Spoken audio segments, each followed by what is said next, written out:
ആ പിന്നെ തിരുവനന്തപുരക്കാരനാ പിന്നെ സുഭാഷ് മണിയാണ് അല്ലേ? അതെ അതെ അതെ. അയാളോട് നമ്മൾ സ്വകാര്യമായിട്ട് സംഭാഷണം നടത്തിയതാ. അത് പുള്ളിയത് എടുത്തിട്ടതാ ചാനലില്. അത് തന്നെ അത് തന്നെ അത് തന്നെ. അത് വെറുതെ ആണോ? അത് വേറെ ചുമ്മാ പറയുന്നതാണോ അത്? അത് വെറുതെയാ, കംപ്ലൈന്റ് ഒന്നുമില്ല. ഈ ഇവരായത് പിന്നെ പീഡിപ്പിച്ചെന്നും പറഞ്ഞ് ചാനലുകാർ കൊണ്ടുവന്ന വാർത്തയാണ്. പെൺകുട്ടി ഒരിടത്തും ലൈംഗികമായി പീഡിപ്പിച്ചെന്ന് പറഞ്ഞിട്ടില്ല, ഒരിടത്തും പറഞ്ഞിട്ടില്ല. ശ്രദ്ധിച്ച് കേട്ടെ. ശാരീരികമായി പീഡിപ്പിച്ചു, മാനസികമായി പീഡിപ്പിച്ചു, ഇതേ ഉള്ളൂ ആൾക്ക് പറയാം. ലൈംഗികമായി പീഡിപ്പിച്ചെന്ന് പറയാൻ ഒരിടത്തുമില്ല, ഒന്നുമില്ല. ചർച്ചിലുണ്ടോ? വാക്കുകളുണ്ടോ? ഉണ്ടല്ലോ ഉണ്ടല്ലോ ഉണ്ട്. അപ്പൊ വെറുതെ ആണോ ന്യൂസിൽ വന്നത് ആക്ഷൻ എടുത്തെന്നൊക്കെ വെറുതെ പറഞ്ഞതാണോ? എങ്ങനെ? അല്ല, പാസ് മാറ്റി നിർത്തിയെന്ന് വെറുതെ പറഞ്ഞാണല്ലേ അപ്പൊ അത്? അല്ല, പാസ് മാറ്റി പറഞ്ഞാൽ നമുക്ക് ഒരു നിയമം ഉണ്ടല്ലോ, സസ്പെൻഡ് ചെയ്യുമ്പോൾ കത്ത് കൊടുത്തല്ലേ മാറ്റി നിർത്തുന്നേ. ഇത്ര നാളത്തേക്ക് മാറ്റി നിർത്തിയിരിക്കുന്ന ലെറ്റർ കൊടുത്ത അതൊന്നും ചെയ്തിട്ടില്ല. അദ്ദേഹത്തോട് പറഞ്ഞ് പൊതു ശുശ്രൂഷ ഒന്ന് മാറി നിന്നോ, ഇതൊരു ആരോപണം വന്നാലേ ചാനലുകാർ പ്രശ്നം ഉണ്ടാക്കുമല്ലോ. അപ്പം ഇങ്ങനെ ആകുമ്പോ പൊതു ശുശ്രൂഷ ഒന്ന് മാറി നിന്നോ എന്നേ പറഞ്ഞിട്ടുള്ളൂ. പുള്ളി മാറി നിൽക്കുക. സഭായോഗം പോലും പുള്ളിയുടെ അസിസ്റ്റന്റ് നടക്കും. സഭ നടത്തുന്നില്ല? ഇല്ല, അങ്ങനെ അവിടെ നിന്ന് പറഞ്ഞിരിക്കുന്ന നിർദ്ദേശം കൊടുത്തിരിക്കുന്നുണ്ട്. പുള്ളി മാറി നിൽക്കുക. സസ്പെൻഷൻ വന്നത് പുറത്ത് പോകാനോ അല്ലൊന്നും അല്ല പറഞ്ഞു. ആരോപണം തെളിയുന്നവരെ പബ്ലിക് ആയതുകൊണ്ടായിരിക്കും പറഞ്ഞില്ലേ? അതെ അതെ അതെ അതെ,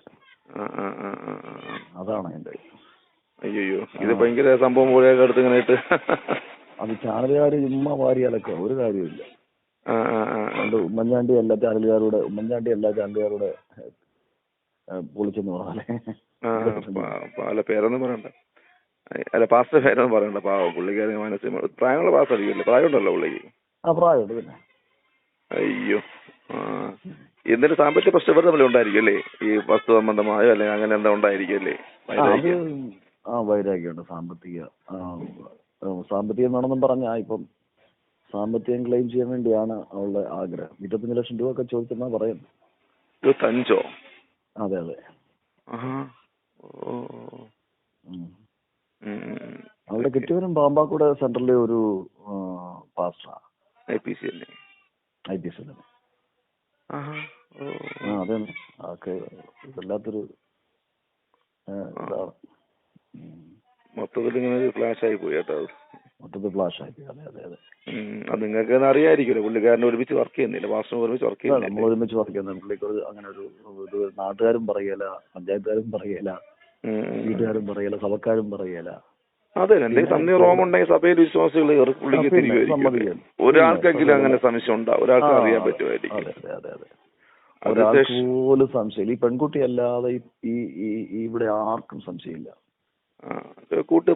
നമ്മളൊക്കെ ഇപ്പൊ ഒരുമിച്ച് പ്രവർത്തിക്കുന്നവരാണ്. അപ്പൊ നമുക്കായാലും കൂടെ ഒരാളൊരു സംതിങ് റോങ് പ്രശ്നം വരുമ്പോൾ നമുക്കെങ്കിലും നമുക്കറിയാലോ.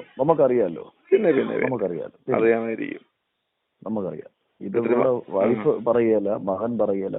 അവർക്ക് ആരോടും പ്രശ്നമില്ല. അവർക്കൊന്നും പ്രശ്നമില്ല. വ്യാജമാണെന്ന് അവർക്കറിയാം. അതുകൊണ്ട് വൈഫിനോ മകനോ ഒന്നും പ്രശ്നമില്ല.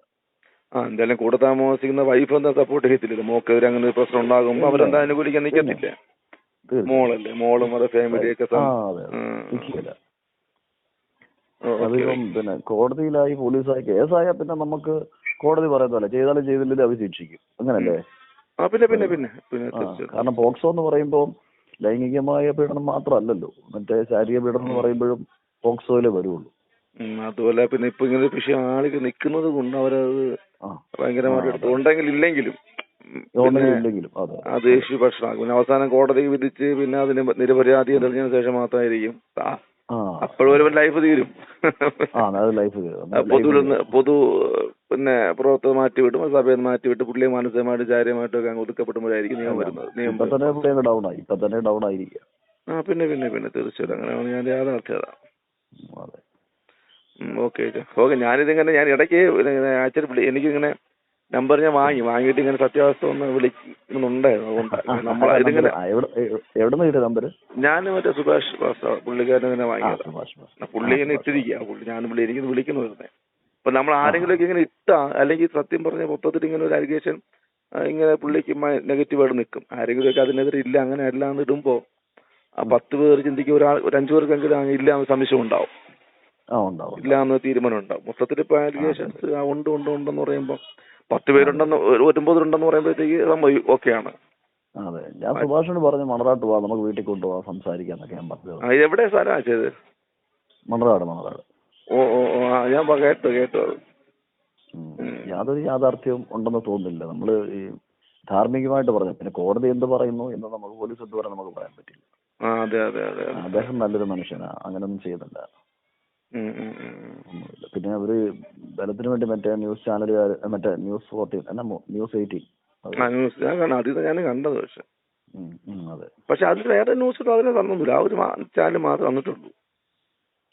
എങ്ങനെ? അല്ല, ആ ഒരു ചാനലിൽ മാത്രമേ വന്നിട്ടുള്ളൂ, വേറെ ഒന്നും വന്നിട്ടില്ല. അതെ ഉള്ളൂ. അത് എന്തെങ്കിലും സംശയം മറ്റേ സംശയം എന്തുണ്ടെങ്കിൽ അവരെ കയറ്റിപ്പിടിച്ച് ഇടുന്നതാണ്. പിന്നെ മറ്റുള്ള ചാനൽ തെളിവുണ്ടെങ്കിലേ മറ്റുള്ളവരൊക്കെ ഇടുകയുള്ളൂ. ാണെങ്കിലും തെളിവുണ്ടെങ്കിലേ ഇടുകയുള്ളൂ. ഇട്ടായിരുന്നു, പക്ഷെ അത്രത്തോളം അത് എഫക്റ്റ് ആയില്ല. ശരി ബാസ്, അപ്പൊ ഞാൻ വിളിക്കാം. Okay, thank you. ഓക്കെ.